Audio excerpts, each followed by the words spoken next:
The Kent State baseball team looked to stay at the top of the MAC standings. We tell you if they did. The Cavaliers look to bounce back in Game 4 on Sunday after losing in Game 3. We give you the action from MSG. And the Guardians went back to Progressive Field to take on the Marlins in a weekend series. We tell you how it all went down and more as Sports Corner starts right now.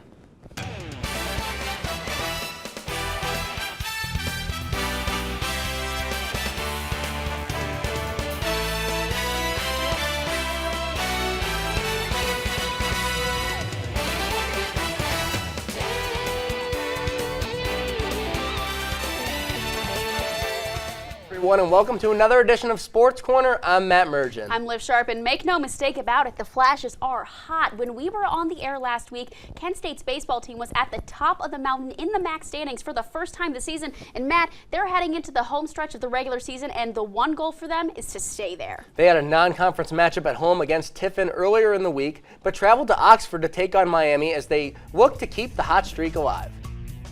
The first game was scheduled for Friday, but it ended up being canceled due to rain, so they played a doubleheader on Saturday. Game 1 saw the Flashes lose 12-4. Kent State was hanging around as they were down only 6-3 going into the 6th, but the Redhawks scored 6 more runs to slam the door for a win in the opener. Was a lot more competitive as it went to extra innings tied at 4, but the conference leader in home runs, Miami's Rylan Zaborowski, walked it off with a solo shot in the 10th to give the Redhawks a doubleheader sweep. Sunday saw a really competitive matchup as both teams went shot for shot with one another, but in the 9th and with the game tied at 8, Colin Matthews launched a solo blast to give Kent State the go-ahead run and avoid the sweep of Miami by winning 9-8. Now for Kent's next matchup, they are taking on the Ohio State Buckeyes. That's going to be the 25th at 6 p.m. Kent State going into this matchup 26-12. Ohio going into this matchup 20-19. Kent State softball hit the road to Western Michigan to take on the Broncos over the weekend. They had a Friday doubleheader where in Game 1, the Flashes used the long ball to come out on top by the final of 2-1. Delaney Robinson hit a homer in the 6th to give the Flashes the winning run. In Game 2, Kent State won easily by a score of 11-4. 3-run homers from Alexandria Whitmore and Abby Whiffling propelled Kent State to a doubleheader sweep. In Game 3 Saturday, they looked to get their first sweep of a MAC team this season, but couldn't get the job done as they lost 13-5 in 5 innings. The Broncos offense was on a roll as in each inning, they scored at least 1 run, and the Flashes were held to 5 hits in the game. Next up for the Golden Flashes, they've got a matchup with the University of Buffalo, who are 10-31, and Kent State is at 12-28. That matchup is also on the 25th. That one first pitch will be at 3 p.m. It was a record-setting week for Kent State lacrosse as the Flashes swept the season series with Akron for the first time in program history, winning 19-6 on Wednesday. Some notable players had big milestones achieved as well as Kenzie Schuyler scored her 100th career goal. Morgan Kubicki broke the single-season assist record with 21, and Zaida Crumpton matched her career high in single-game goals with 3. On Saturday, they stayed in Kent and hosted Central Michigan and beat the Chippewas for the first time in program history, 17-15. The game was tied at 15, but Allie Lee scored her career-high 5th goal of the game for the go-ahead score with 4 minutes and 15 seconds remaining. In goal, Madison Flanagan had 11 saves and got her 8th win of the year. Track and field team competed and saw them in numerous invitationals over the weekend, leading off with the Jesse Owens Classic in Columbus. The highlight came from Ethan Yost as he finished 5th in the 800-meter dash with a time of 1 minute and 52 seconds. In throwing events, Alicia Shaw led the way as she placed 5th in the women's shot put and 13th in women's discus. At the Virginia Classic, Brady Baugh broke a record that stood for 55 years. He shattered the men's 1,500-meter dash record with a time of 3 minutes and 40.8 seconds. On the women's side, Leah Lyle placed 7th in women's 10,000-meter run, setting a personal best time of 35 minutes and 40.21 seconds. At the Michael Johnson Invitational in Baylor, the big stars were the men's 4x4 team of Corey Davis, Asa Hodrick, Jonathan Solomon, and Quinn Cooks as they ran the second fastest time of the event, clogging in at 3 minutes and 8.43 seconds. Solomon also did damage in the 400-meter dash, putting up a time of 4.33 seconds, the 10th fastest 400-meter dash in Kent State history. The women's golf team competed in the MAC championships and came out on top of the entire field to win the conference title. It was pure dominance from the Flashes as they finished 33 strokes ahead of the team behind them on the leaderboard in Northern Illinois. And that's not the crazy part. The crazy part is the MAC golf tournament has held a tournament 24 times, and Kent State has won all 24 conference championships. And last up, the Kent State men's golf team traveled down to Columbus and posted the best result of their spring season. Kent State finished second overall, finishing with 21 over par, and the Flashes were led by Chris Vandetti, finishing his tournament right on par in a tie for second individually. With that wrapping up the regular season for the Flashes, they'll look towards the MAC championship, which is slated for Sunday, April 30th in Athens, Alabama. We now welcome in our Kent State analyst, Heidi Marshall. Heidi, what team do you think is going to have the most success next season? Now, there's a lot of teams that I believe that could be successful next season. The first one I have to point out is our women's golf team. Obviously, they just won their 24th MAC championship, which is incredible, and no one's going to stop them. They're going to win again next year. Another team I would like to shout out is our men's indoor track and field team. They won consecutive back-to-backs, and I believe that they have the talent and strength to do it again for next season. Now, going on to the teams I'm a little bit iffy about. First, the football team. I believe they can pull out some wins. I don't think that they're going to do so hot this year. Same thing for our volleyball. Another team I'm iffy about is our basketball team. They just won the MAC championship. We lost 3 of some of our best players. Who are they bringing in? We just got Reggie from Central Michigan, that freshman of the year. So who knows, maybe he can put on a show for us. But there's going to be a lot of unknowns with some of our teams next year. And Heidi, how do you think the baseball and softball teams will finish out the year? Okay, I think our baseball team is going to do great. They have 15 games left this season, and they're tied currently first right now in the MAC. If they keep playing how they're playing right now, I believe that they have the chance to win a MAC championship. They have Michael Scott, the graduate student transfer from Berkeley. He's throwing incredible right now. I think he's won Pitcher of the Week 2 times now. They have other players like Justin McNiss winning Player of the Week. They have a lot of good guys on that team. If they perform how they have been, they have a really good chance of winning the MAC championship, I believe.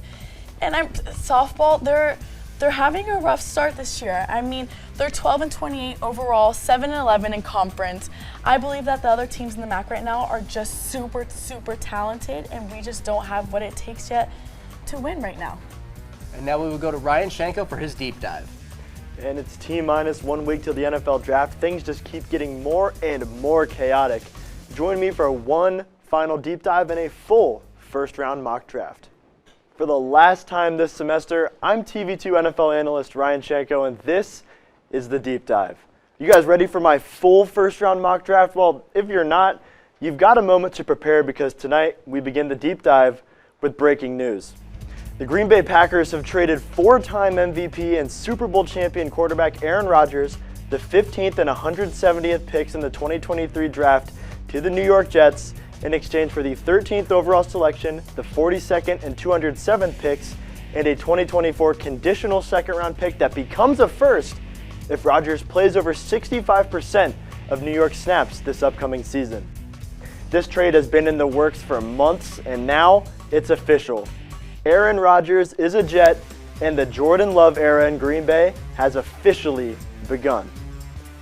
With that being said, throughout the pre-draft process, I've been updating my top players constantly and scouting talent entering the 2023 draft, and that's gotten me to my 6th mock draft. So without further ado, let's get into it. Number 1, the Carolina Panthers on the clock first in Kansas City. They're going Bryce Young, the best player in this draft, the best overall prospect in this draft. He's polished, ready to go day 1. At number 2, a blockbuster trade is going to go down on draft night.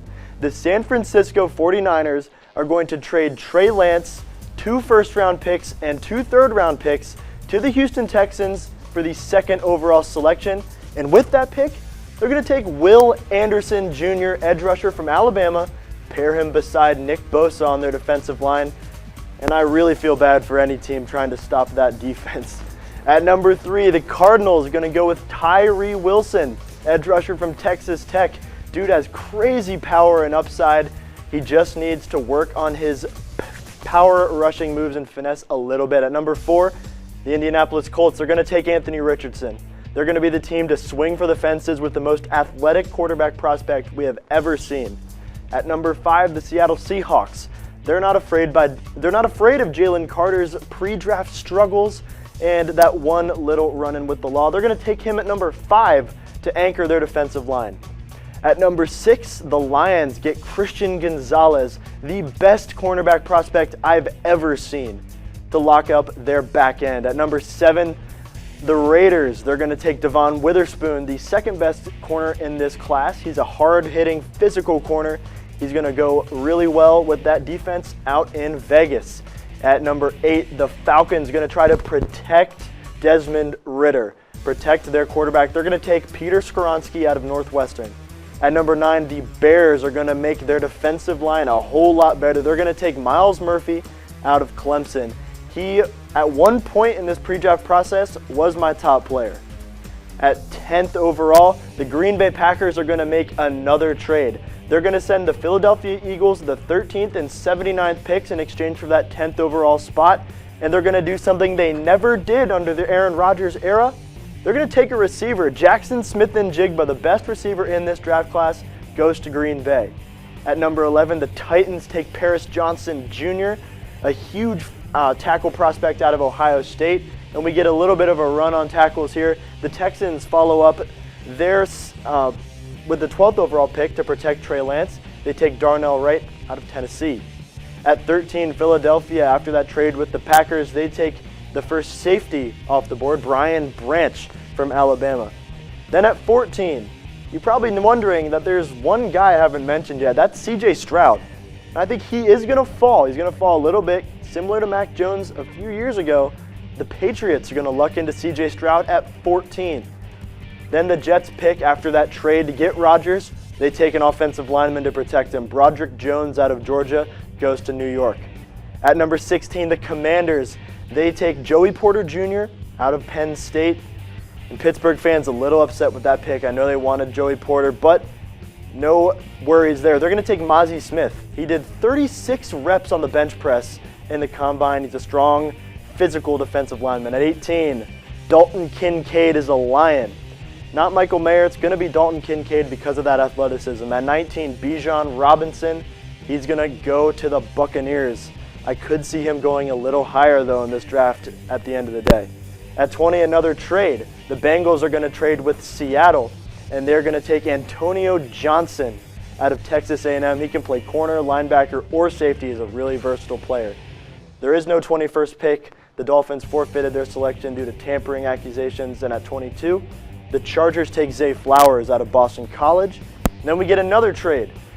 The Dallas Cowboys are going to move up with the Ravens. They take Cam Smith, the best cover corner in this draft class, out of South Carolina. Then at 24, the Vikings, they take Brian Brzee to lock up their interior of their defensive line. At 25, Jacksonville gets Deonte Banks, the best athletic corner in this class. At 26, the Giants shore up the interior of their offensive line. They take a guard, Osiris Torrance, out of Florida to protect newly paid Daniel Jones, and hopefully Saquon Barkley if they can manage to get a deal done. At 27, the Ravens traded back, but they get a really good pick. Nolan Smith, edge rusher out of Georgia. I've seen some people have him going in the top 10. At 28, the Bills somehow lucked into getting Quentin Johnston, 6'4" receiver out of TCU. And at 29, the Seahawks pick again. They get Lucas Van Ness out of Iowa. At 30, one of my favorite players in this draft, Michael Mayer from Notre Dame, keeps the gold helmet on. He's going from the Irish to the Saints. At 31, the Eagles take Anton Harrison out of Oklahoma to help protect Jalen Hurts. And the Chiefs close out the first round by taking Kalijah Kancey, D lineman from Pittsburgh, who is the fastest D lineman in combine history. That's my official mock draft as we are under 1 week from the Panthers being on the clock. I'm so excited. Thank you to all you guys for coming on this crazy ride with me this semester. Through all of the trades, breaking news, and prospects we've researched, I'm just so happy to have been able to bring you even a little bit closer to the NFL draft. I'm Ryan Shanko, and this has been The Deep Dive. But now, I want to hear from you guys, Matt and Liv. If you're the Panthers, you're first on the clock, who's going at number 1? I mean, come on, there's really no other option other than Bryce Young. We all know he's the best QB prospect, and he would fit seamlessly into Carolina's offense. I think he's a great fit for the Panthers, and there is no way that he isn't going to be taken #1 overall. What do you think, Matt? I agree. I think Bryce Young is going to go #1 of the Panthers. He's easily, in my opinion, the best quarterback in the draft. He's had great coaches in college, including Nick Saban, and we've seen a lot of great Alabama quarterbacks. I do think, though, that Anthony Richardson could surprise some people and has a potential to go #1. I think there might be a little GM in both you guys as well. I like that. I like that. Well, Shanko, we saw in your mock draft that you have the 49ers looking to trade Trey Lance, and they're going to roll with Sam Darnold this season. Can you talk us through that a little bit? Yeah, Lev, I think the 49ers are done with the Trey Lance experiment, and oddly enough, they're replacing him with the guy they took with the last overall pick. That's not Sam Darnold, that's Brock Purdy. But we know he had that UCL injury. He had to get Tommy John surgery after the NFC title game. That's probably going to cost him this whole upcoming season, but I do think they're going to feel comfortable rolling Sam Darnold out there in that loaded offense, especially after shoring up their defense even more, taking Will Anderson at 2. And now Alex, Isaiah, and Anthony, what are your guys' 2 early Super Bowl predictions? Well, for me, my pick is the Philadelphia Eagles. I think they'll get it done. They have a good core still intact, keeping guys like Slay and James Bradbury all-pro cornerback, and the defense, however, has taken a step back at safety, but with the potential 2 first-round picks, like Shanko, you said, they might take Brian Branch at that, or they might trade that huge draft capital like they did last year when they got A.J. Brown and trade it for a guy like Buda Baker or Derrick Henry, who has also been rumored with as much star power. With as much star power as they have, they can improve on the top 5 offensive defense they had last season. And until something drastically changes, it's kind of hard to bet against the Chiefs. They have Patrick Mahomes, Andy Reid, some of the best in football right now. They've been an unstoppable force ever since Patrick Mahomes just came into the league. And I don't know any team that can consistently go blow for blow with the Kansas City Chiefs. They just keep getting better and better every single season. And adding guys like Justin Ross, who is a lock to be a first-round pick before getting injured, but he's going to be back. And they've added other guys like Jawan Taylor and Drew Tranquil. I think the Chiefs are going to win it all again. All right, one last question. Let's get all of your guys' thoughts on this. Who do you believe that as of right now is the best player in the NFL as we prepare for the 2023-2024 season? Well, I mean, Liv, I think star power is at an all-time high in the NFL right now, but that being said, who else could it be but Christian McCaffrey? Unquestionably the most dynamic player in the league. Last year, when he got traded to the Niners, we saw him run, pass, and catch his way all the way to an NFC title game. If Brock Purdy doesn't get hurt, it's hard to see them losing that game, and it's mostly because of what McCaffrey brings to the table when he's healthy. And, you know, it's kind of hard to choose a best player in the NFL because it's so team-oriented. That being said, the best player on offense, in my opinion, is Patrick Mahomes, like I just said. But on defense, you got to look at T.J. Watt. The Steelers lose games way more when he's not on the field as opposed to when he's on the field. He's so dominant, so it's fair to give him the nod as well. For me, I think I'm going to a very rogue shout here. I think Sauce Gardner is the best player in the NFL. I know Mahomes and Watt were high on the list, but the cornerback position is the hardest position in the NFL to play. And Sauce in his first year showed just how much talent he has at being a shutdown corner, shutting down star receiver after star receiver. And locking down one side can change the game and make other players' jobs easier, and that's the biggest impact anyone at a position can make.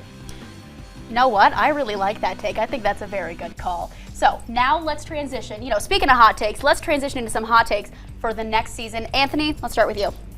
So my first hot take is I think the Jets are going to run away with their division this season with the addition of Aaron Rodgers. The team won 7 games last season with the worst quarterback play in the NFL. Now that they have their elite quarterback, I think they're going to go from a 7-win team to like a 11, 12-win team. And I'm not sure how hot the second take is, but I don't see Odell Beckham Jr. panning out for the Ravens. He's coming off of 2 pretty gnarly ACL injuries, and you know, he's past his prime. He hasn't put up consistent numbers since 2019, and I can't really see him getting back to his older self. And for me, I think the Falcons will win 11 games next season. Wow. I know this is a very hot take, yes. The team was very inconsistent last year, and they had huge problems on offense. Being second worst in passing and getting the ball to their stars was very difficult. But this team still won 7 games, and with the acquisitions of Jesse Bates, veteran Calais Campbell and Jeffrey Okuda already next to an all-pro, near all-pro corner in AJ Terrell. This team has shored up its defense, and the passing offense is really the only thing that needs to be improved. And on top of the rushing offense, like I said before, this Falcons team can finally utilize Drake London and Kyle Pitts and their additions on defense. On top of having the 8th pick, this team could look a lot different next season. Well, for me, my hot take, it's pretty scorching, but I think the New York Football Giants are going to be in the NFC Championship game at the end of this upcoming season when it's all said and done. I'm not going to say they're going to win it, but I do think they're going to get there. Daniel Jones just got paid. We know how much he wanted that bag. He got it. So now he's going to take that final step forward. He's going to use his legs, and that arm's finally going to come into play. He's going to be a true QB1 in this league. But at the end of the day, it all comes down to Saquon Barkley. We know he's trying to hold out right now. He wants to get paid. I think they're going to pay him. I think he's going to be an all-pro level player this year for the Giants. At the end of the day, I'm not even going to say they're going to win their division because the NFC East is pretty loaded right now. But in the playoffs, we saw what they were able to do in Minnesota. I think if they get hot at the right time, it's going to be pretty difficult to stop a team like that. The Giants are definitely going to be a force in the NFC, but they will have to go through the Philadelphia Eagles, who were this close to winning the Super Bowl. And that brings me to my scorching hot take. There's a lot of rumors about Derrick Henry potentially becoming a Philadelphia Eagle. They are in desperate need of a running back. But I think it's going to be Austin Eckler. I think it makes more sense for both sides. I think rather than having Derrick Henry, who's a running back, you need to give 20 to 30 carries per game to be effective. Putting Jalen Hurts with a pass-catching back like Austin Eckler would just be a dynamic duo in the NFL. And I think it makes sense for both sides. The Eagles get a dynamic player who they can pay the money to if they want. And the Chargers, they'll move off Eckler, who they've proven they don't want to give the extension to. So I think it makes sense for both. And for the Chargers, add incentive. They don't have to trade it to another team in the AFC. Honestly, I think you're right. I think that makes a lot of sense. And Anthony, I absolutely agree with you with the Jets. I think they're going to run that division. I mean, the only team who stands even a little bit of a chance of stopping them might be Buffalo, and that's a big old maybe. But for my hot take, I think Justin Fields is going to win the MVP in the next 3 years. I mean, probably the year after next is going to be the best chance for him. But come on, he's with the team on the rise in Chicago, and I think that he absolutely has a good chance. But, hey, only time's going to tell. I want to give a huge thank you to our NFL analysts, Ryan Shanko, Alex Isaiah, and Anthony Leonardi for coming on the show this evening. The Guardians look to get hot in a weekend series against the Marlins. Nico, Crespo, and Alex Smearman are here to tell us if they could.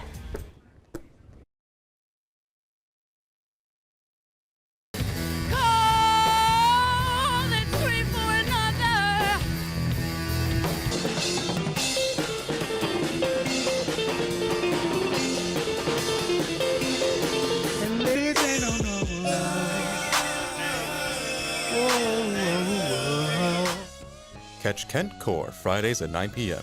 TV2 Entertainment. See what's up. What are you doing in there? What's that? I wouldn't do that. What are you doing? What are you looking for?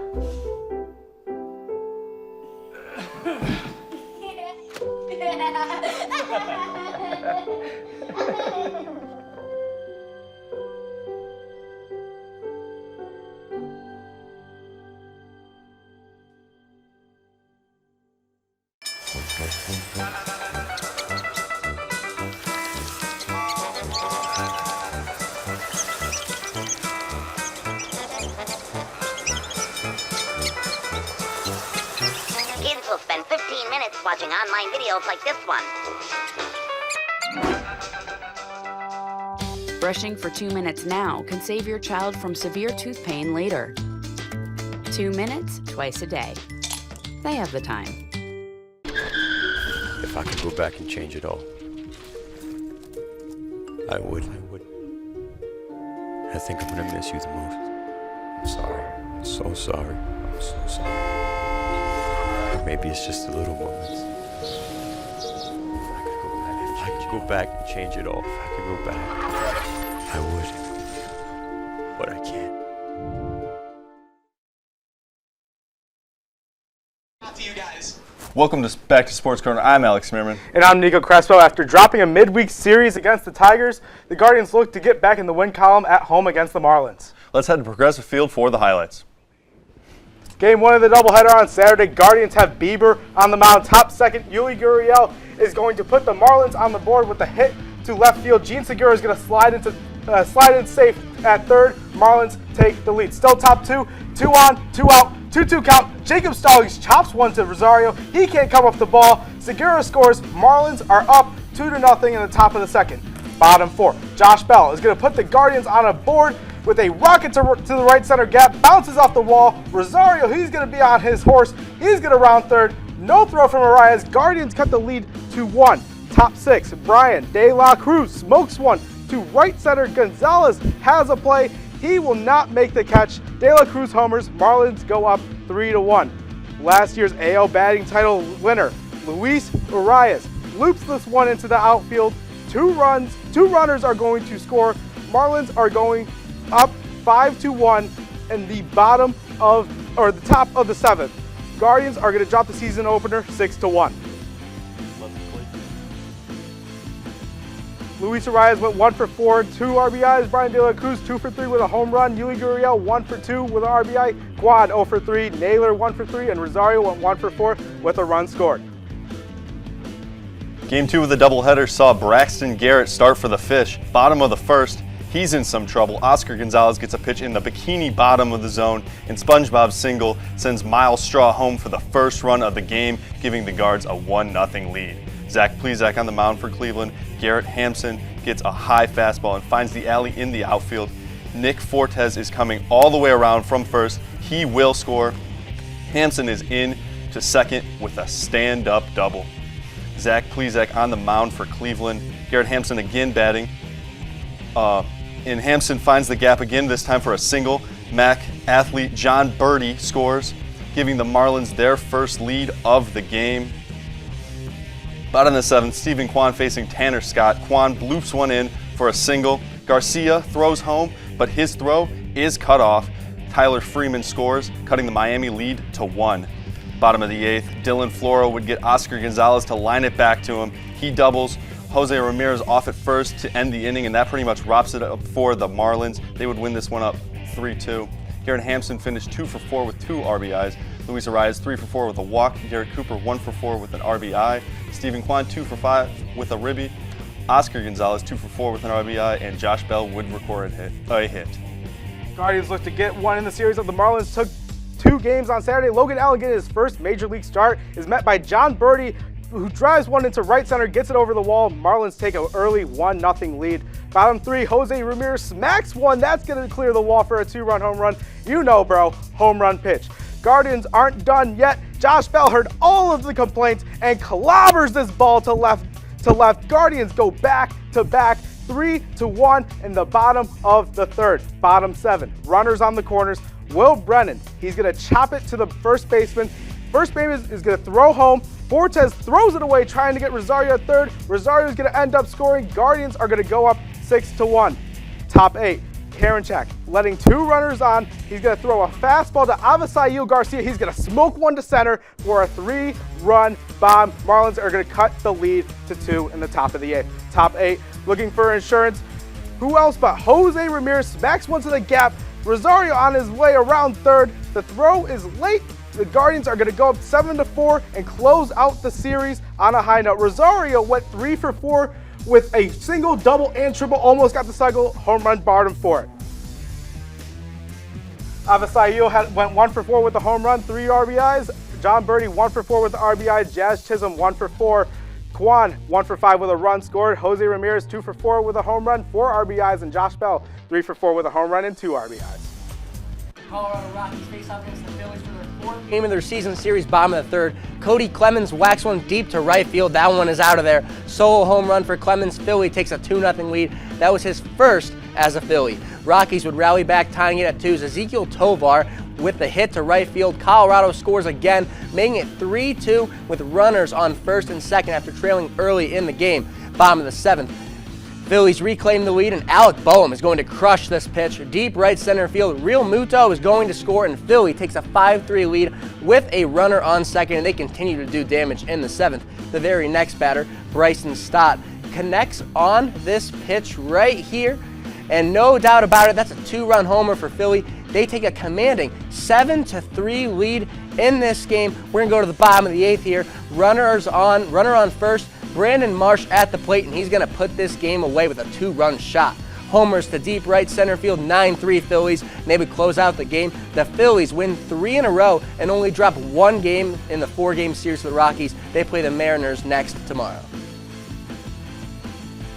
And just a recap of that game, Blackman went 2 for 5, Tovar 2 for 4 and an RBI, Castro 0 for 3 and an RBI, Turner 1 for 4, and then with an RBI, Stott with 2 RBIs, and Boehm with 2 RBIs as well. Now head out to Pittsburgh, where they are hosting the Cincinnati Reds. McCutchen up to bat. Runners on the corners. Ball bounces over to third. That gets flipped to second, then dished to first. That is a killer double play for the Reds, but 1 run will still score for the Pittsburgh Pirates.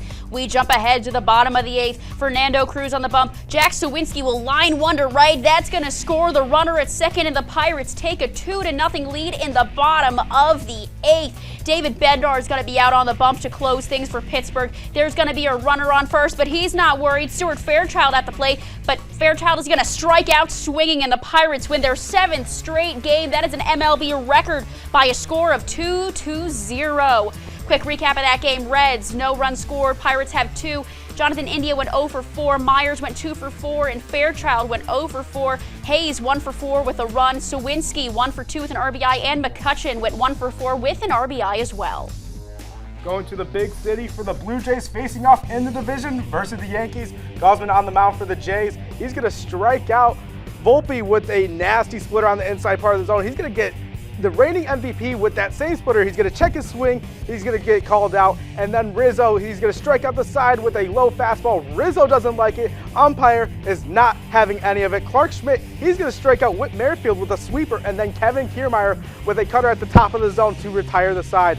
Gossman back on the mound. He's going to get 2 more strikeouts as he strikes out Higashioka and then Volpe in the bottom of the 3rd. And here comes the offense. Vlad Guerrero Jr. hits a frozen rope line drive over the wall and left. Blue Jays are going to take a 2-0 lead in the top of the 6th. Not done yet. Dalton Varsho wants in. He hits a moonshot to the second deck. Blue Jays hit back-to-back home runs to go up 3-0. Adam Simber, he's on the mound to try to close this one out for the Jays. He's gonna pitch Rizzo with a backdoor slider. He's gonna pull that to the short porch. It's gonna be a solo home run in the bottom of the 9th. Yankees starting to make a rally, but it's cut short with Oswaldo Cabrera popping out in foul territory. Third baseman Matt Chapman is gonna make the catch to seal the deal. Blue Jays win 5-1. Vlad Guerrero went 1 for 4 with a home run and 2 RBIs. Dalton Varsho 1 for 4 with a home run and RBI. Whit Merrifield 1 for 3 with a run scored. Aaron Judge went 0 for 4. Aaron Rizzo 1 for 4 with a home run and RBI. DJ LeMahieu also went 3 for 4. Setting the scene at beautiful Camden Yards as the Orioles took on the Detroit Tigers. We're going to jump to the 8th inning. Zeros on the run columns for both teams here. Austin Voth gets Spencer Torkelson to fly out to right field. Ryan McKenna makes the catch and fires home, but Matt Vierling would slide home safe to give the Tigers the first lead of the ball game. Anthony Santander in the bottom of the 8th pulls one down the third baseline. Jorge Mateo is on his horse. He's going first to third, and he's not stopping there. He's going home, and he will be safe. And Baltimore Orioles tie this game at 1. Bottom of the 10th with a runner at third, Mason Englert bounces one past catcher Jake Rogers, and Adam Frazier is going home. He slides in safe, and the celebration commences. O's win this one in fantastic fashion on a walk-off wild pitch, sealing the extra inning victory over the Tigers. Akil Baddoo in this one got a hit. Matt Vierling was 2 for 5 with a run. Spencer Torkelson 0 for 2, but he got that RBI. Adley Rutschman 0 for 4. Anthony Santander with that 1 hit and an RBI, and Jorge Mateo with a hit and a run. We got the Houston Astros taking on the Atlanta Braves. Houston looking to complete a 3-game sweep of the Braves. Jose Abreu up to bat for the Astros. He hits a grounder to third base. Austin Riley barehands and makes the play to get the out. Bottom of the 5th with no runners on. Left fielder Kevin Pillar up to bat. Pillar whacks one to left field for a solo home run. Atlanta strikes first, taking a 1-0 lead. With runners on first and second, Austin Riley hits a ground ball to third base. It's looking like a double play, but it's overthrown towards first. Riley is safe at first, and Ronald Acuna will score to give the Braves a 2-0 lead with a runner on second. top of the 8th with bases loaded. Yordan Alvarez at the plate with a 1-1 count. Hammers one to right field. That one will drop. He singles, and the Astros will score 2 runs, and Bregman will reach third. Braves were able to close out the inning without giving up any more runs, but in the bottom of the 9th, Corey Jolks up to bat, 2-2 count with 2 runners on, singles to center field.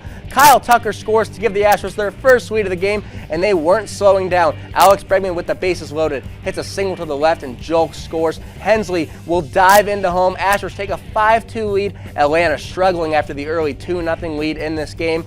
And with a runner on third, Sam Hilliard is struck out. The Astros come back and score 5 consecutive runs. In the final 2 innings, they complete their 3-game series sweep over the Braves. And Bregman was 1 for 3 on the day with 2 RBIs. Alvarez 1 for 5, 2 RBIs. Myers 2 for 3. Acuna 1 for 3. Pillar 1 for 3 with a home run and RBI. And Olsen was 0 for 3. Finally, we'll head on down to Tampa Bay, where the Rays are looking to sweep the White Sox. Bottom of the 2nd, Lucas Giolito on the mound. He deals to Luke Raley, who takes him deep out to right field. That is a 2-run blast to put the Rays up 2-0. That ball was absolutely crushed. Still bottom of the 2nd, there's a runner on third, and Yandy Diaz grounds out at third, but Christian Bethancourt gets the wave home, and another run is going to get scored for the Rays. The Rays now lead 3-0. Bottom of the 3rd, Harold Ramirez up to bat, and it's his turn to get a homer off of Giolito, and now the Rays have a 4-0 lead over the Sox. The White Sox cannot get absolutely anything started on offense. Jimenez up to bat for the Sox, and it looks like this one is going to drop, but watch out. Here comes Luke Raley sliding in to catch it. What a snag by him, folks. I don't know how he made that play, but somehow he did, and that's going to do it. The Rays get a 4-1 win and a series sweep over the Chicago White Sox. Jimenez went 1 for 3 with an RBI. Andrew Benintendi went 1 for 4 with a run. Robert went 1 for 4. Yandy Diaz went 1 for 4 with an RBI. Harold Ramirez went 1 for 4 with a home run and an RBI. And Luke Raley went 1 for 3 with a home run and 2 RBIs of his own. And guys, the Guardians have now dropped 2 series in a row to the Tigers and the Marlins. When should we start worrying about this team? I wouldn't start worrying just yet, but these are series that the Guardians should be winning 2 or 3 games against. Although the pitching staff has been injured, Shane Bieber didn't have the best start. Cal Quantrill has been mediocre so far, and I think it's time we start calling up these pitching prospects like Tanner Bybee and Gavin Williams to come in and get some innings in the big leagues. I'm not worrying either. I'm optimistic. Cleveland has been notorious for slow starts in the past years, and just last year, through 22 games, they were 10-12. Worse than this year's mark of 11-11. And there are injuries at play this far, and some spots for a bunch of exciting prospects to be called up and make a difference. I'm also confident in guys like Tristan McKenzie and Aaron Savali to come back and make a difference for this Guardians team. Well, guys, what's the most surprising team in the MLB right now? For me, it's the Pirates. At the beginning of the season, you look at their roster on paper, and you don't really see them as a team with a winning record. But early on in the season, they lose O'Neal Cruz, and you really think that they're not going to win many games at all. But they're atop the NL Central right now. And for me, it's the Philadelphia Phillies. They've been abysmal to start the season after signing some key free agents, and they should be better than what they're at right now. Thank you, guys. And can the Cavs go back to Cleveland with their first round series tied with the Knicks at 2 games apiece? Find out as we take you to Sunday's game and some special guests go around the association. But this look, that's giving Little Mermaid. It is giving Little Mermaid. It really as does. She should. She looks beautiful. Kind of fitting.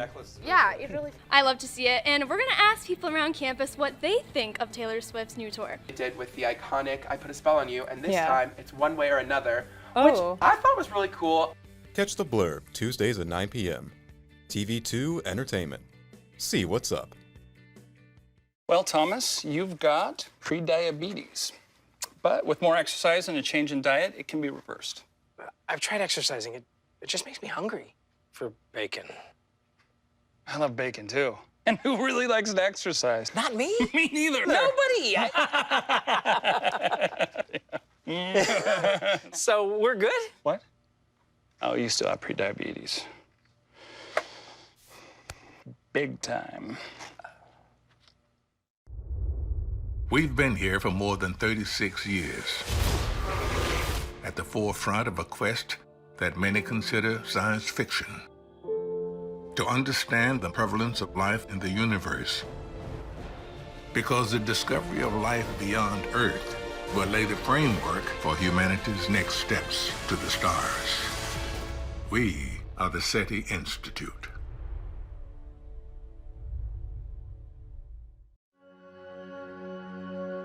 All across the country, people are coming together to speed up what we can learn about health. The All of Us Research Program is calling on 1 million people to join us as we try to change the future of health. For your family, for future generations, for all of us. Visit joinallofus.org and find out how you can become 1 in a million. At the Sports Corner, I'm Ty Belcher, and on Sunday, the Cleveland Cavaliers looked to even the series at 2 apiece against the New York Knicks. Let's go to the Mecca, Madison Square Garden for Game 4.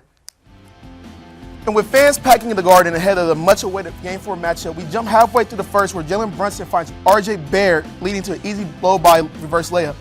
Brunson will get everybody involved, feeding Mitchell Robinson for an and-one lay-in. R.J. Barrett would just get to the lane at will, knifing his way through the rim like a knife through butter. But there is Garland feeling the urgency in the second half, would dish the ball underneath to Evan Mobley for the easy two-hand slam. Not to be left behind, Jarrett Allen gets a two-hand throwdown of his own to take the 2-point lead. And halfway through the third, it was time for Garland to go to work for himself, getting Brunson to bite on the hezzy to the rim. Did y'all forget it was the R.J. Barrett show, and the Cavs have front row seats as he gets back-to-back easy layups to take the lead from the Cavs, extending it. Brunson, not to be outdone, sizes up Garland, tells him great offense is better than great defense, and splashes a 3 in his face. And Josh Hart, who did the dirty work all night, grabs an offensive board and finds Brunson for the dagger 3. The Knicks will ultimately win 102-93 to take a commanding 3-1 lead heading back to Cleveland this upcoming week. And last night, the Cavs just couldn't get it going with Darius Garland carrying the load on the offensive side, while Donovan Mitchell couldn't really get much going. On the Knicks side, Jalen Brunson has made it look like the trade was very much worth it. The signing offseason was worth it. The Knicks are in sole possession with a 3-1 lead going into Game 5. Yeah, guys. I mean, Cavs, they're trailing 3-1 now, unfortunately. Is the series over for them? I don't think so. I think if they win Game 5 at home, which I think they will, all they have to do is somehow steal one in New York. And if they do that, Game 7, back at our home court, anything could happen. Personally, I think the series is over. Coming down 3-1 is very hard to do. I know we saw it with LeBron. I know we saw it a couple years ago with the Nuggets in the bubble. But down 3-1, go ahead and book your trip to Cancun right now, honestly. Well, if the Cavs do happen to make this series again, what do they need to do in order to succeed? Well, first things first, Garland and Mitchell have to be on the same page. It's like one game, Garland will do good. Next game, Mitchell will do good. Never on the same page. And they also need their 7-footers to grab boards. Jared Allen and Evan Mobley have been down there, no call, no shows, back of the milk carton type of thing. They need to both show up, get boards. Mitchell and Garland have to score if they want to get back in the series. Like you said, I agree with that. Mobley and Allen both need to start rebounding. The twin towers for the Cavs, and they haven't been doing much for them in the playoffs. And I think they also need to start giving meaningful minutes to Lamar Stevens. You need some defense and better rebounding out there on the floor. And Ty, Brady, if this is indeed the end for the Cavs this season, what off-season moves do you think they're going to make? Honestly, I don't even know. You know, they gutted their whole roster last year trying to get Donovan Mitchell, traded 3 players, one of those being Lauri Markkanen, and then 3 first-round picks. So it's not really much that they can work with, bringing in new guys.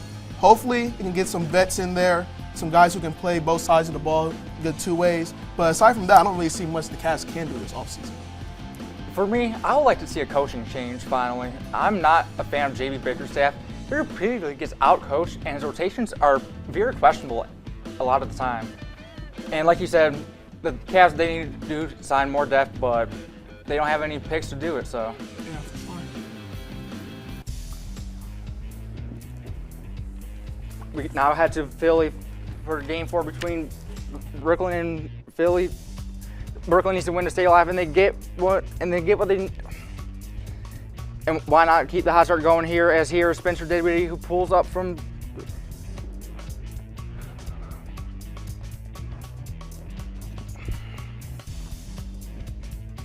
And Tobias Harris, he's going to work. He's showing off the moves with a nice step back. Philly down 8. James Harden breaks some ankles. He dishes out to PJ Tucker, who is more than ready for that 3. Philly now down just 1, and why not let your hottest player on the floor go to work? Tobias Harris showing he is no match for Cameron Johnson. And what a change of momentum in this one. And here's Tyrese Maxey getting the contested shot to fall. And the 76ers heating up in the 4th. and Harden dishes it out to Paul Reed, who takes it straight to the rim. And Reed, he's staying aggressive in the paint. He dishes it out, and that would be the daggers. The 76ers complete the comeback and sweep the Nets. And you can see here, Tobias Harris led the way with 25 points for the Philadelphia 76ers, who were without Joel Embiid in this one, so they needed guys like him and James Harden, who had 11 assists, to step up. Paul Reed also had 15 rebounds on the night in the win for Philadelphia. Now we head out to LA, where the Clippers are hosting the Suns for Game 4. Phoenix is going to lead the series 2-1. We pick things up in the third. Westbrook has the ball, turns on the Jets, drives through the paint, and launches for the one-hand slam. Clippers up by 1. Booker with the rock. He hurls it to an open Durant in the corner. Bang! That's a clean 3 for Durant and a 2-point lead for the Suns. Now Booker passes under the basket to Paul. Paul's going to pass it right back, and he's going to get set in the corner. That's going to be another 3 from Booker. Durant is going to have a 3 outside the arc.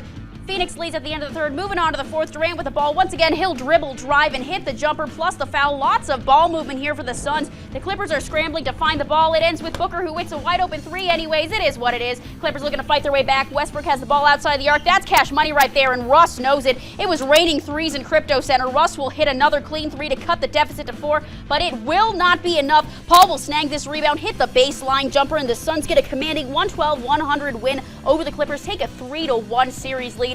Let's take a look at some stats for that game here, folks. Kevin Durant with 31 points, Chris Paul with 9 assists, DeAndre Ayton with 13 rebounds, Russell Westbrook with 37 points and 4 assists, and Zubac with 9 rebounds of his own. We now head to Miami, where the Heat look to redeem a 16-point loss in Game 2 to a Giannis-less Milwaukee Bucks team. The Heat came out early trying to set the tone defensively with active hands that led to a steal, starting a 2-on-1 fast break, resulting in a breakaway dunk by Max Strus. Drew Holiday hits Gabe Vincent with a little mink within a step back as he drains a short 3. Jimmy Butler backs down Drew Holiday and does his best Andre Karolinko impression and sinks the midi. Butler then takes the Heat check, pun intended, and absolutely drains it to take the lead. And Bam, under duress, kicks it to Butler, and little did the Bucks know, they're in the splash zone. Splash, Jimmy Butler, dagger 3. Duncan Robinson wanted to get in the pool party, in transition, hits the 3, no backboard needed. Jimmy was getting it done at all 3 levels, making the heavily contested layup. And then Kyle Lowry wanted to get in on the action, makes an old-fashioned 3-point play to extend the Heat's lead in the first half. Jimmy Butler would come out the game after this tough fall, but is expected to play tonight in Game 4's matchup. And just look at it, he lands right on his tailbone. That has to hurt. Duncan Robinson back at it again, making 3s, kissing babies, and extending the lead to 29 points. The Heat would avenge a Game 2 loss with a 22-point thumping of their own. Giannis is expected to play tonight as the Bucks are down 2-1 in the series. Milton, just like in the Knicks game, Milton only offense for Milwaukee, 23.6 assists. Bobby Portis would add in 10 rebounds. And Jimmy Butler would do it all for the Heat, 30 points, Bam, 5 assists, and 11 rebounds. Got the Los Angeles Lakers taking on the Memphis Grizzlies in this game. LeBron James, John Morant. Lakers started out on fire. D'Lo with an easy lob to Anthony Davis. Anthony Davis with his fingerprints all over this game.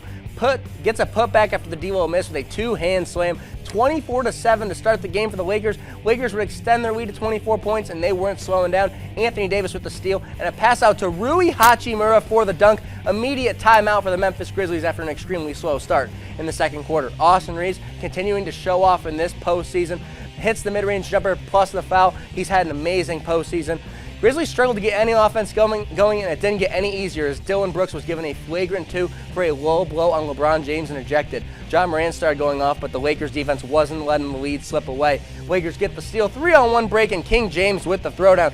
John Morant tried willing his team back, hits the 3, 45 points for Morant, 6 threes in the game as well. He was letting the 3s fly, but it was just too much of a slow start to overcome. The Lakers win 111-101 and take a 2-1 series lead. Like I said, Ja, 45 points in the game, 13 assists. Dylan Brooks was ejected. Anthony Davis led the way for the Lakers, 31 points and 17 rebounds, a solid double-double for him. And then D'Angelo Russell facilitating the Rock, 7 assists in the game.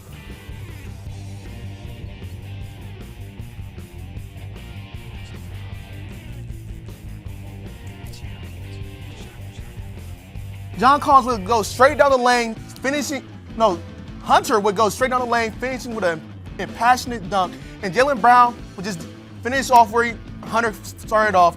Breakaway dunk. Bankston takes the 9-point lead. Trae Young needs this win.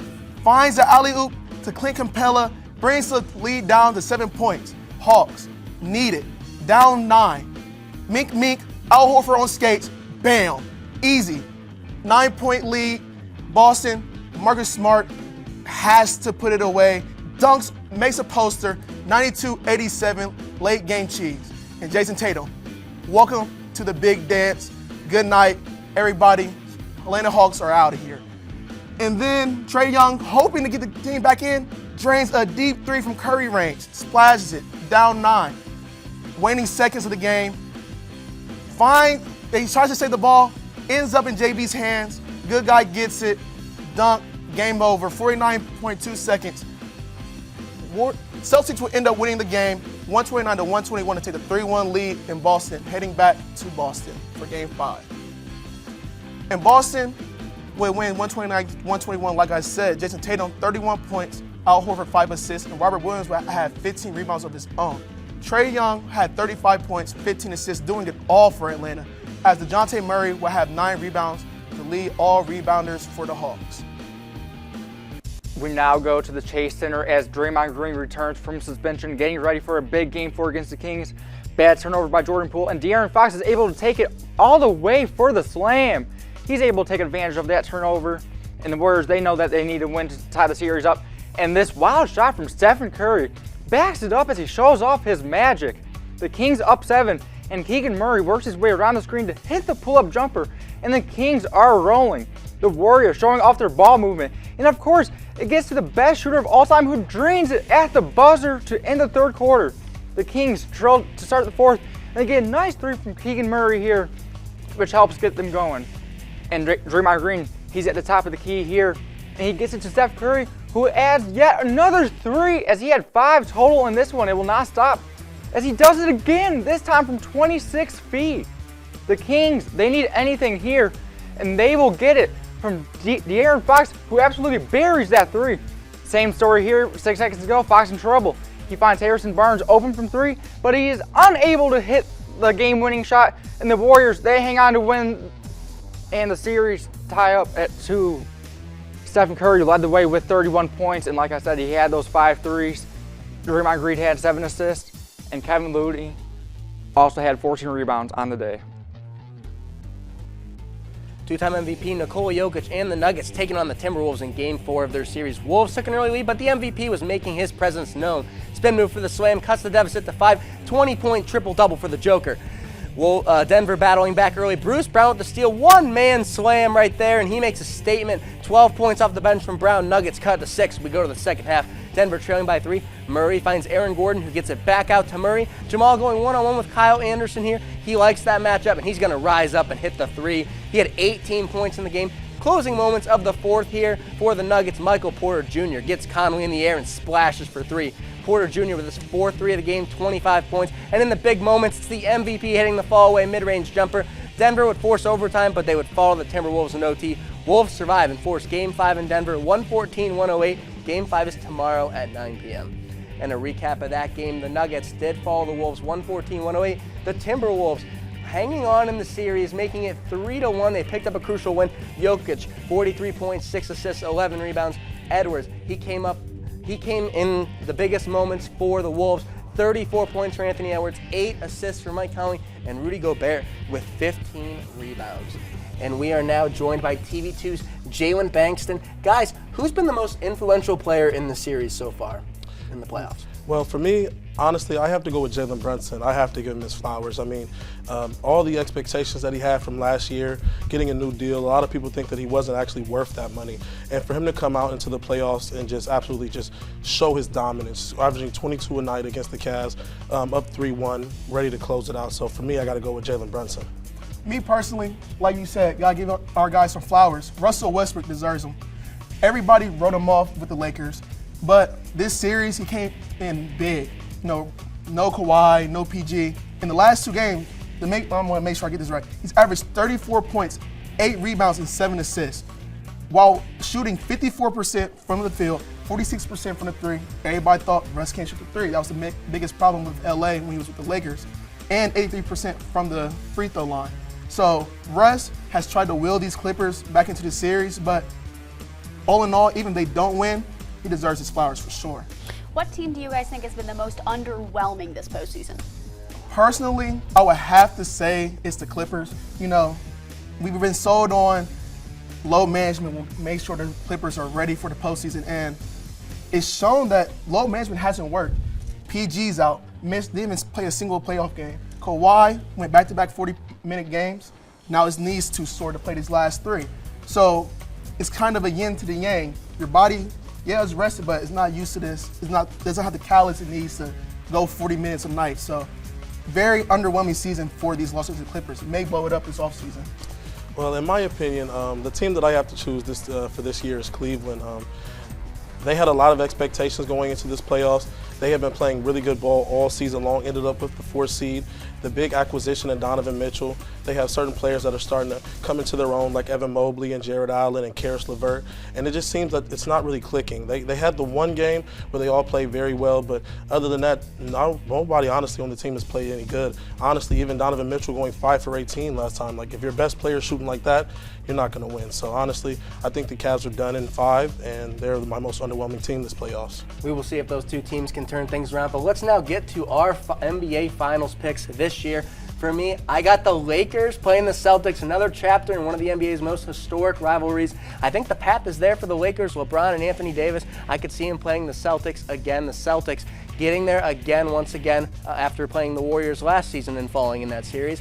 I think the Lakers, they'll beat the Celtics 4-2. LeBron with another finals on the line. He won't let that one slip away. He's going to get ring number 5. I'm going to disagree with you there in the Western Conference, although I do agree with you. I think the Celtics are headed to the finals. I think the Celtics take this one in 6. I see them matching up with the Phoenix Suns. I mean, honestly, they have just played so dominantly, and I think they will continue to do that throughout the postseason. I fully expect to see the Suns in the NBA Finals, but I don't think they're going to be able to take down the Boston Celtics. And Liv, we're on the same exact page. Suns versus Celtics, but just like last year, the Suns are the veteran team. They have KD, guys who've been there. I know the Celtics were just there last year, but just like last year, 6 games is all they had. And then straight to Cancun. KD, like I said, is going to help this team get Chris Paul his first NBA Finals ring. Ayton and Booker start their young careers, even though they've been in the league for a couple years, but they will get their first ring this season. Yeah, guys, I'm going to go with a different direction out of the West. I really do like the Suns. I like how talented they are. But at the end of the day, basketball is a team sport. And I believe that the Nuggets have the size and the depth to match up with the Suns. Also, the Suns are playing a very, very tough series right now with the Clippers, regardless of who's on the floor or not.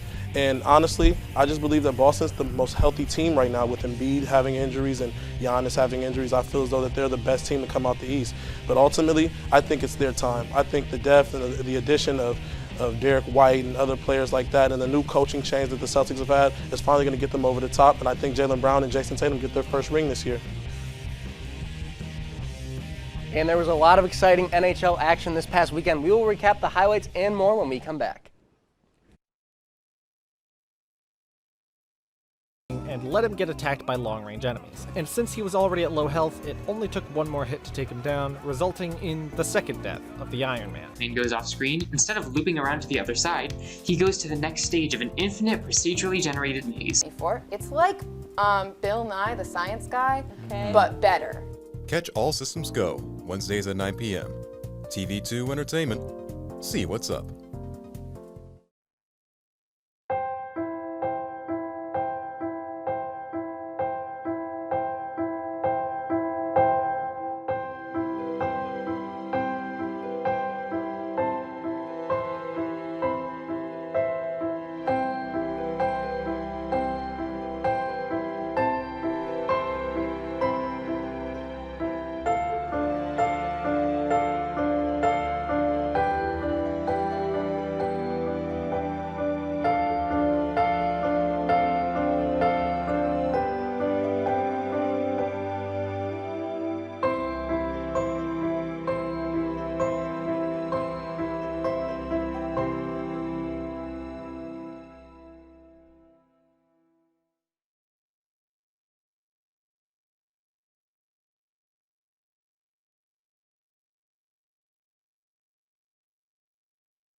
being a dad can be tough. When's the fairy princess coming? Any minute now. But it's always worth it. I know it's really you, Brew. I'm just pretending for the other kids. Take time to be a dad today. Call 877-4DAD-411 or visit fatherhood.gov. Don't let salmonella get funky with your chicken. On average, 1 in 6 Americans will get a foodborne illness this year. So learn the right temperature to cook each type of meat. Keep your family safe at Food Safe. How's it going, Portage County? I'm Michael Neenan. And I'm Della Fowler. The best time of year is upon us for hockey fans, and it's playoff time. No doubt about it. So with that being said, I think it's about time we go around the NHL because we start things off in Winnipeg, where the Vegas Golden Knights take on the Winnipeg Jets for Game 3. Now, Chandler Stevenson draws first blood on the breakaway to put the Knights up 1-0, but that wouldn't be it because Jack Eichel from the left wing, he puts the Knights up 2-0. Yeah, the Jets, they would respond back because Brendan Dillon, he passes and Kyle Connor tips in the goal to make it a 2-1 game. Now let's take a look at the second period later because this is where things would get a little more interesting. See, Vegas, they would get another power play, and I mean, they just left Jack Eichel open there. What were they expecting? Jack Eichel gets the second goal of the game to put the Knights up 3-1. And it couldn't get any worse for the Jets on the breakaway. Jack Eichel shoots, and Keegan Colasar scores off the rebound to make it a 4-1 Knights lead at the end of the second period. Now, I wouldn't blame you if you thought the Jets were done, but on a breakaway, Pierre-Luc Dubois passes to Nito Nedreader, who scores to make it a 4-1 game. And Mark Scheifele, he reminds Laurent Brossoit to hide his crossbar as the Jets make it a 1-goal game. Oh, it's not over. Will they make a comeback? Well, with 25 seconds left, the Jets, they empty the net, and Adam Lowry, he scores the game-tying goal to send things to overtime. What would happen in overtime, you ask? Well, nothing, because it would go to 2 overtimes. How did it end? Well, that is a very good question because Dylan Sandberg, he tries to clear the puck, but oh no, it goes to Michael Amadio, who scores the game-winning goal in double overtime. And the Golden Knights would take a 5-4 win and a 2-1 series lead.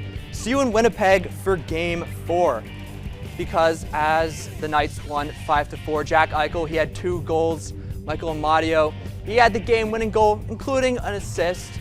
That also includes Armand Chandler Stevenson with 1 goal and 1 biscuit. And, you know, on the Jets side, Armand Connor, 1 goal, 1 assist, and Adam Lowry, 1 goal, as well as 3 assists from Pionk. And now we will take it to Tampa, where a battle of the Blues, not St. Louis though, Leafs and Lightning rolling here, 3-on-2 developing, and it's Christmas because that's the first Noel. Noel Achari makes it 1-0 leads, and there's a storm brewing on Anthony Cirelli's stick. Here it comes, zap! The Lightning has struck. This wrister is going to tie this game up. And this is just a back and forth game the whole time, and we're just going to keep it going here. Zone time from the Leafs now with a little pass on the puck. The feeder for Mitch Marner. Who else but to tip it in? I mean, the mayor of Toronto himself, Austin Matthews. Toronto takes the lead back. And Tampa now, they're going to come skating around the back of the net. Lots of sticks in front of Samsonov and Brandon Hagel. He will tie this game up. There's so much commotion there. I know it's very confusing. We'll get a little replay here. See it cross over the red line, and we're rolling. The home team, they want it right back. Darren Raj, his energy is going to go right around the net and slides this one in for the lead. But guess what, people? There's still a whole period left. Toronto now, they're going to go empty net and try and send this one to OT, and Ryan O'Reilly finds the space and sends this one past 60 minutes. That's right, people. We're going to overtime in the playoffs. Now, Tampa, they're going to start off on a pretty good note here, taking a face-off win. And the other Riley's going to take it home for the team. Morgan Riley from the blue line gives the Lightning a 2-1 series lead in overtime. Leafs will take it home 4-3. And some stats coming in here. Austin Matthews got a goal. Riley with the game winner. And O'Reilly with a goal and 2 assists. Hagel with a goal and an assist. So Relly with that 1 goal and Radish with that other goal as well. Taking the series 2-1 out of OT. The New York Rangers taking on the New Jersey Devils. Aaron Judge in the building, the 2022 AL MVP. Let's get to the action in Game 3. Early in the second period, Rangers on a break. Chris Kreider with a snapshot to get the Rangers on the board. The home crowd rallying behind their team, looking to take a 3-0 series lead. We'll get that shot again by Kreider. Later in the second period, the Devils on a power play, moving the puck around, and Jack Hughes with a snapshot to tie this game. Doobie Hamilton with the assist. Devils even this one back up. Goals were hard to come by in this game in OT. Dougie Hamilton set up his teammate last time, and now he's getting the goal. Jesper Bratt sets him up perfectly, and he scores to win the game. The Devils steal game on the road with an overtime game winner. New Jersey wins their first game of the series, making it 2-1 in an OT thriller. And a recap of the Devils-Rangers game. Dougie Hamilton with the game-winning goal. Hughes with a goal as well. And then Chris Kreider for the Rangers, he had a goal. Zibanejad had an assist, and Kane had an assist. Game 3 for the Avs and the Kraken, series tied at 1 apiece. Starting things off, Justin Schultz with a puck. He's going to take a shot on goal, but Jaden Schwartz is going to be right there in front of the goal to just tip it in. The Kraken take a 1-0 lead in the 7th minute. Seattle on the power play. Colorado will recover the puck here. Cole McCarr taking it down the ice. He'll dish it out to JT Comfort, who skates to the goal, gets taken off his feet, but that still scores, and things are all knotted up at 1. Schwartz with a shot on goal. That gets blocked by Alexander Grigoriev, and Nathan McKinnon is off to the races with the puck. He cannot be stopped. He'll line up a shot and score for the Avs. Colorado takes a 2-1 lead to end the first period. Avs win the faceoff here, and Cole McCarr will wind up, smash the puck past Philip Grubauer, and the Avs now have a 3-1 lead. Grubauer was too focused on O'Connor. He didn't see that one coming. Jamie Alexiak with the puck. He side skates past a defender, gets a goal. That'll cut the Avs lead to 1 in the second period. But just hang on, a few seconds later, Colorado is going to turn over the puck, and the Kraken will get possession. Jared McCann has the puck behind the goal, up against the boards. He passes it to Matty Beniers, who smacks the puck into the goal, and just like that, we are tied at 3. Playoff hockey, folks. Devin Toews with a puck on the fast break for the Avs. He'll swing it over to Mikko Rantanen, who outraces Grubauer, and the Avs take a 4-3 lead over the Kraken to start off the third. Bowen Byram gets the puck off the pass. He'll pass it over to McKinnon, who is playing off the charts. Playoff McKinnon with a quick check to a D-man and swift shot to the net. That's going to give the Avs a 5-3 lead, and the Kraken will not be able to get it done. And Colorado gets a 6-4 win over Seattle to lead the series 2-1. Nathan McKinnon playing out of his mind. 2 goals for him. 2 goals for Rantanen, an assist and a goal, and an assist from McCarr. Schwartz had 2 goals. Beniers had a goal, and Alexiak also had a goal.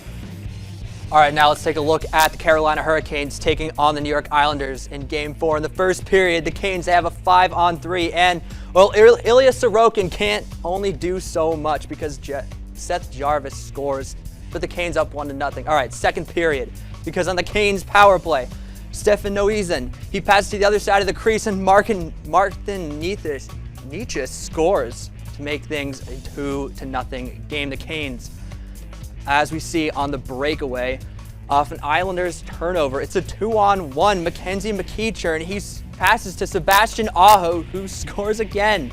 Wow, the Canes, they're really putting it on here. Now, in the third period, Seth Jarvis, he breaks away, and I mean, it's not even a game at this point. It's 4-0. Okay, well, the Islanders, they would get on the board as Adam Pelech scores a sad goal to make it a 4-1 game. And listen, the Canes, they were really looking to put this one away because Mackenzie McEachern, he would score again to make it a 5-1 game. Now the Islanders would score again, but it would be a Hurricanes win 5-2. The Hurricanes currently lead the series 3-1 going back to Carolina. And for game recap, Sebastian Aho, he had 2 goals, 1 assist.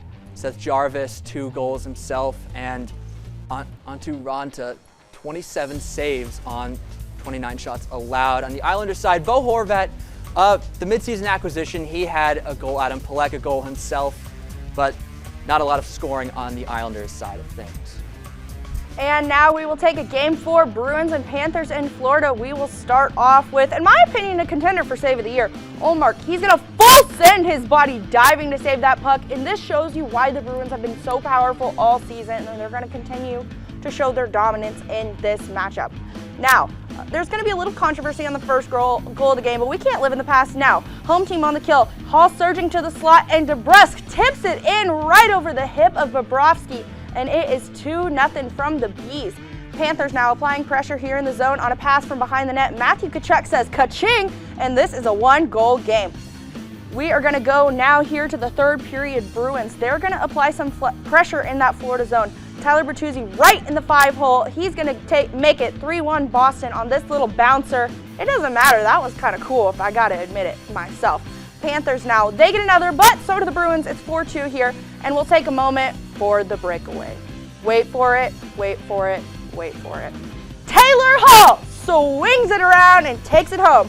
Grab me some clam chowder or whatever they eat in Boston. They're going home with a 6-2 win. And here's some stats from you. Taylor Hall with 2 goals and 2 assists. Jacob Rusk with 2 goals as well. Tyler Bertuzzi with a goal and an assist. Tkachuk leading the Panthers there with a goal and an assist. Bennett with a goal. And then Barkov with 7 saves with a -1. We have the Dallas Stars taking on the Wild in Game 4 of their playoff series. No score in the first period, but the Stars will get on the board first in the second. Tyler Seguin with a power play goal. The Stars take a 1-0 lead and would hold it through the rest of the second period. In the third period, Evgeny Dodonov, he's going to shoot here and scores off the wrist shot. Stars, they take a commanding 2-0 lead in this game. The Wild would get on the board in the third period. John Klingberg hits a snapshot. The Wild cut the deficit just 1. They're trying to climb back and take a 3-1 lead, but Dallas is going to add to their lead in this game. It's Tyler Seguin again. He's going to score off a wrist shot to give him his second goal of the game on a power play, assisted by Jamie Benn. Stars take a 3-1 lead. Wild would score to cut it back down to 1, and Marcus Johansson was robbed by Jake Ottinger. The Wild were that close to tying the game and forcing overtime. The Stars tie the series back up at 2 apiece. Game 5 is tomorrow in Dallas at 8 p.m. In a recap of the Stars-Wild game, Seguin, 2 goals. Big game for him in that one. And then Gaudria, 1 goal for the Wild.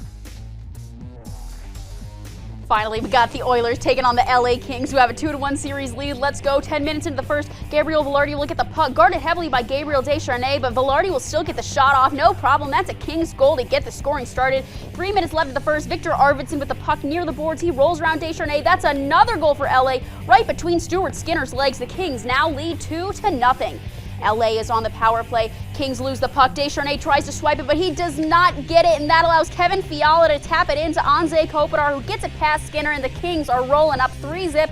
Still in the first here. Oilers better start to wake up. They're on the power play here with a big opportunity for Edmonton, and Evan Bouchard will take it and score the first goal of the game for the Oilers. They now trail by 2 with 15 left in the second period. About 5 minutes later, Connor McDavid gets the puck from behind the net, pass it over to Leon Draisaitl, and there's another Oilers goal. Now the Kings only lead by 1. Great play by McDavid to capitalize off of Drew Doughty's slip-off. Edmonton on the power play once again. Ryan Nugent-Hopkins passes the puck to Draisaitl, and he'll get his second goal on the night. And just like that, we're all tied up at 3, and LA Kings fans are starting to sweat. Arvidsson on the breakaway for the Kings to start off the third. He'll feed Matt Roy, and Roy will get the goal past Jack Campbell, and the Kings retake the lead, now up 4-3. But this game, not on ice yet, folks. The Oilers with 3 minutes will score once again. Evander Kane will get the goal off of a pass from Warren Fogle, and we get some extra playoff hockey now. But it was always the Oilers. Zach Hyman will get it done for Edmonton with a high goal, and the Oilers will get the comeback playoff win 5-4 against the LA Kings, and the series is all tied up at 2. And a recap for the Oilers and the Kings. Hyman has got the goal-winning game and 1 assist. Arvidsson had 1 game and 1 assist. So, Della, what has surprised you in the Eastern Conference playoffs so far in the NHL? Now, I'm the first of many to say that I think Igor Shesterkin is a little bit overhyped, but the Rangers are dominating their series against the Devils. Now, they only lead the series 2-1, and they lost a close one in OT. But, you know, sometimes that happens. That's how the chips fall, whatever. I would say that the Rangers most of the times either come out super hot and then just absolutely plateau and plummet, or they just don't do anything at all. So I'm really excited to see how they look so far because they look really powerful. Now, Mike, what has surprised you for the Western Conference playoffs? Well, first of all, I said that the Golden Knights would sweep the Winnipeg Jets. Well, I mean, it's already a 2-1 series, so we'll see what happens there. But I said that the Oilers would beat the Kings in 5, and I think for the second year in a row, we're going to see another 7-game series. I mean, the Oilers, their goaltending, their defense is once again proving to be really costly and a major, major weakness for that team. Let's get into some Stanley Cup predictions. Della, what is your Stanley Cup prediction? You know, I've got to go with the popular belief and say the Big Bad Bees. I mean, if they can stay healthy, they've had a little bit of injury issues. Obviously, we see that with a couple of big names not playing, but they're still winning games, and they're still playing really dominant hockey, as we saw them playing against Florida, and I don't really see any reasons why the Bruins can't take it home and get some hardware. And Mike already picked the Bruins in 6 games over the Avalanche. Do you still think that pick is going to hold true? Oh, absolutely. I'm really not that worried about it. You know, they're up 3-1 on the Panthers. They had that kind of ugly game too, but ultimately I just think it's another bump in the road for that team. Thank you guys so much. And even though football season seems a ways away, we bring in Dom O'Brien and Blake Goloja to give us their predictions on the 2023 season.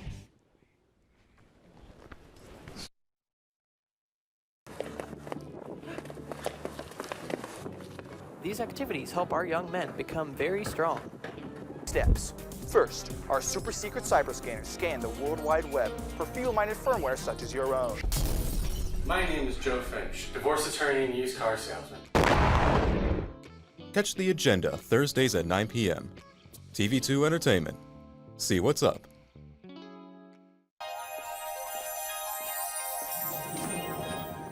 Can you consent with me? Imagine what you'd see if every child had a book to read. 'Cause every kid across the nation deserves a book to read, and we can make it happen right now. No, I don't know what you've been told, but kids with books learn so much more. So the mission is for us to get a book to each and every child. So let's join hands, book people unite, unearth hidden passion. Come on, have a good time. Seeds of inspiration to motivate some magic. To change the writing on the wall, writing on the wall. And make a difference. One book can inspire a child. One book can be the first little thing that helps to change a life. People unite. Read to a child today and spark a lifetime of ambition. You think you're just checking your messages or telling a friend you're on your way. They could be the last words you ever type. Make sure you get where you're going. How's it going, Portage County? I'm Dom O'Brien. And I'm Blake Goloja. Let's now dive into our preview for the 2023 college football season. With spring games kicking off, there is no better time to preview the college football landscape. The Big Three, consisting of Ohio State, Georgia, and Alabama, lead us as the preseason favorites, but there are some teams that look ready to jump them into the rankings. It is definitely looking to shake out to be an exciting season. Let's look first at the top contenders. After losing the last 2 games to Michigan and coming up just short in the playoff semifinals against Georgia, the Buckeyes of Ohio State are looking to turn it around with a new quarterback at the helm.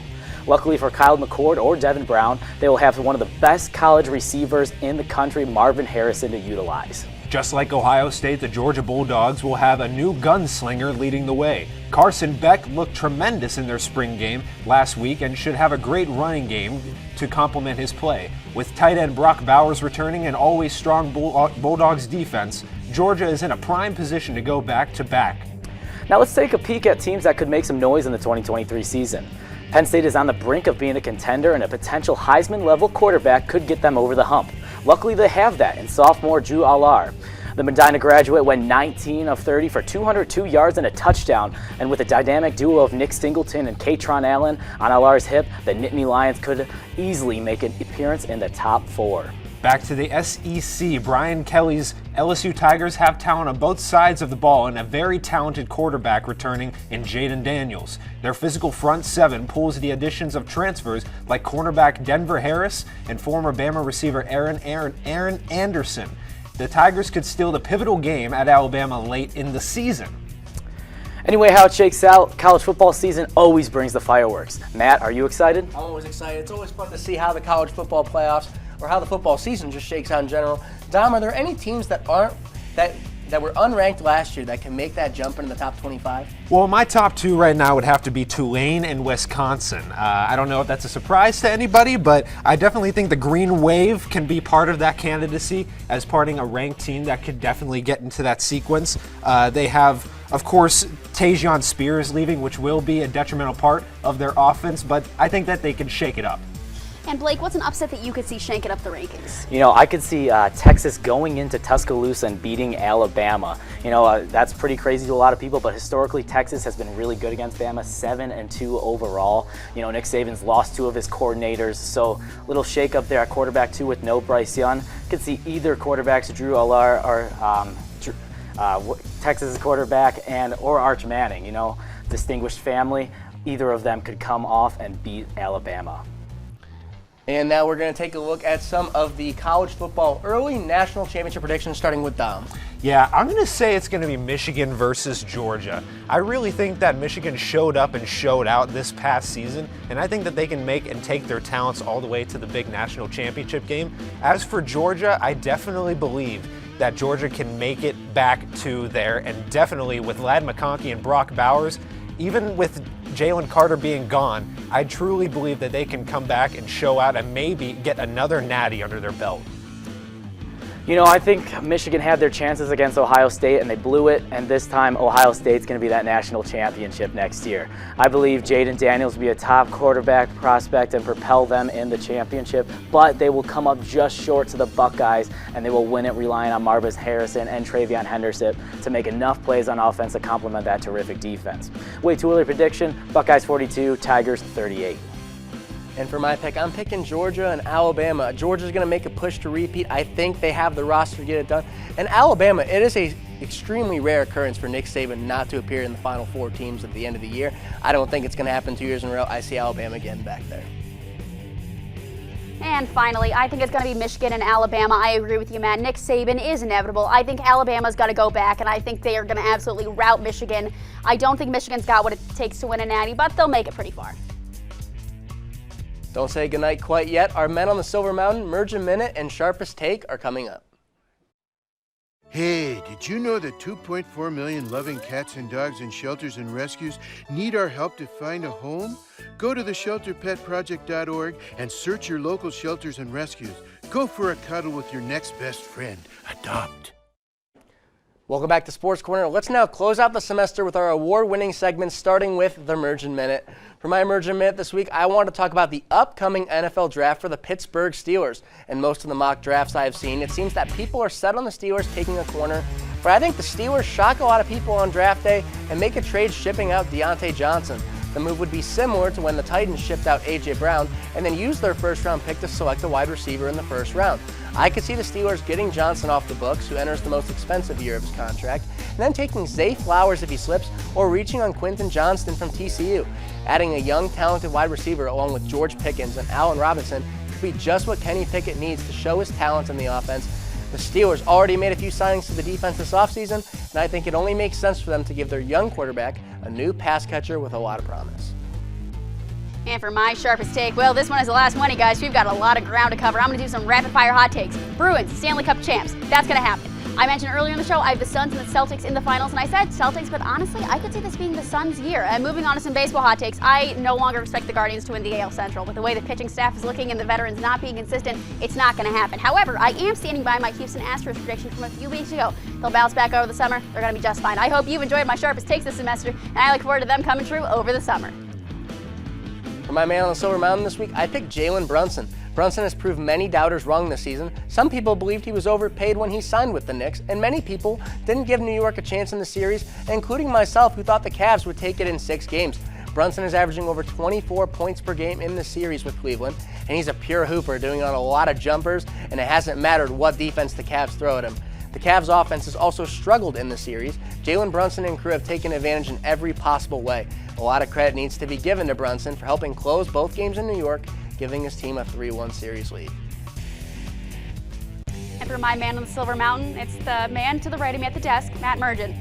For those of you who don't know, Matt is a senior, and this is his last show and birthday, and I could think of no better person to be my man on the Silver Mountain. In his time at TV2, Matt has helped and mentored so many people. For my Mergen Minute this week, I want to talk about the Minnesota Timberwolves. Having learned from his guidance, Matt was the first person I met from TV2 Sports, and he's been a friend and a big brother both on and off air.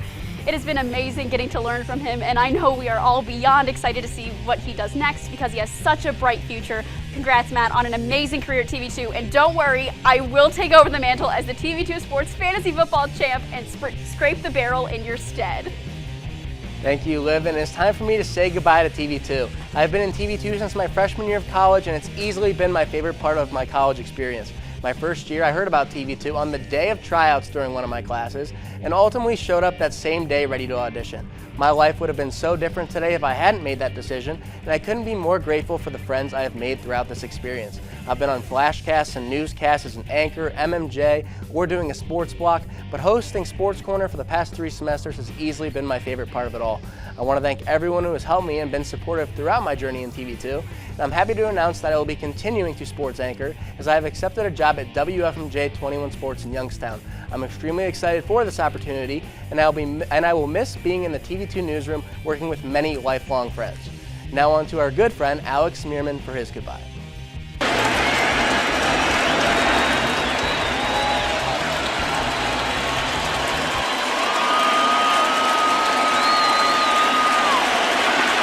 How's this for drama?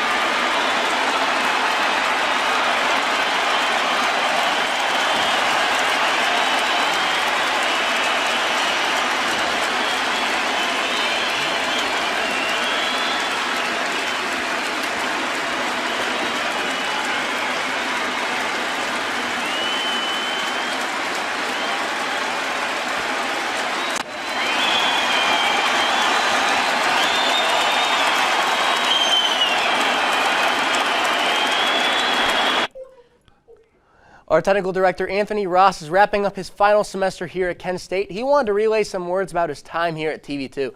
Anthony says he'd like to start in front of the camera with Liv Sharp and myself. While he says that he doesn't know us that well personally, he says it was a pleasure working with us this semester. You two make a great team on the desk and make this the best show on TV2, period. He says he couldn't imagine anyone else doing this, but one day someone else will. He says, thank you to the hard work of Ryan Shanko, Blake Goloja, Alex Isaiah, Nico Crespo, Ty Belcher, Heidi Marshall, Brady Hamilton, Jalen Bankston, Anthony Leonardi, Alex Smearman, and Michael Neenan. Apologies if he missed anyone. Behind the camera to our sports director, Gabe Collura, and producers Matt Corrali and Josh Aponte. The three of you worked hard to make this show what it is and improve upon it every week. Gabe, you're a mad scientist whose energy is infectious, and that goes for Matt and Josh as well. To quote Jack Harbaugh, you attack each day with enthusiasm unknown to mankind. It's clear Jack Burney left this department in good hands. Next to our awesome camera crew, Andrew Carr and Teddi Wilson, always preparing the right shots and angles. Drew, thank you for coming in mid-semester and rolling with the punches. To Erick Watts on VCR, Vaneeda Sibonneuong on audio, and Sophia Sainato on CG, you all worked really hard this semester to make this the perfect show tech-wise. You should all be proud. And to our incredible director, Monte. Austin, it's amazing how young and talented you are. You've taught me so much this semester, and you're always looking to improve your skills. You managed to keep calm during the chaos of the broadcast, and we're all the better for it. You deserve everything that's coming to you, and good luck on your internship this summer. Finally, Anthony wants to leave you all with this. This is bittersweet for him because he was a transfer student, so he's only been here 2 years. And most of the previous senior goodbyes, he has seen the one constant was how fast 4 years has gone. Imagine how it feels for 2. What he would like all to do at some point is stop for a moment and to just reflect on your time here. Feels like forever in the moment until you look up one day and realize it's over. He had some of the best memories here at TV2, and he wouldn't trade them for anything. Thank you all so much. And thank you for tuning in to this final edition of SportsCorner this semester. Be sure to follow us on social media at TV2 KSU Sports for more sports updates in and around Portage County. I'm Liv Sharp. And I'm Matt Mergen. I hope you all have a great rest of your night, but first. And one inside, and boom, baby. The name, Chris Duarte. He passes to, forget his name. And then, of course, a top 5 MAG matchup took place in Kent. We have the highlights for Bowling Green and Kent State. Philadelphia battled for the right to football immortality. We'll tell you who won the big game. And the Purdue Boilermakers hit the road to Northwestern on Sunday. Can the Wildcats pull off the upset? All this and more on SportsCorner, which starts right now. As Kent State collided with Bowling Green. Let's head across campus for the highlights. We got the Kent State Golden Flash take on the Bowling Green Falcons. First, some action. Look at the upcoming games for the women's basketball team. They're at Buffalo at 6 p.m. And then they're playing against Eastern Michigan at 6 p.m. at Ball State at 7 p.m. on February 21st. Bowling Green, February 25th. At Eastern Michigan, February 25th at 1 p.m., and then at Toledo, March 1st at 7 p.m. Play. Harris dashes down the court, lobs it up to Grady Dick, and it's Dick with the jam. And Purdue, what happened? To 10. Tyrese Hunter now. He's going to pass it to...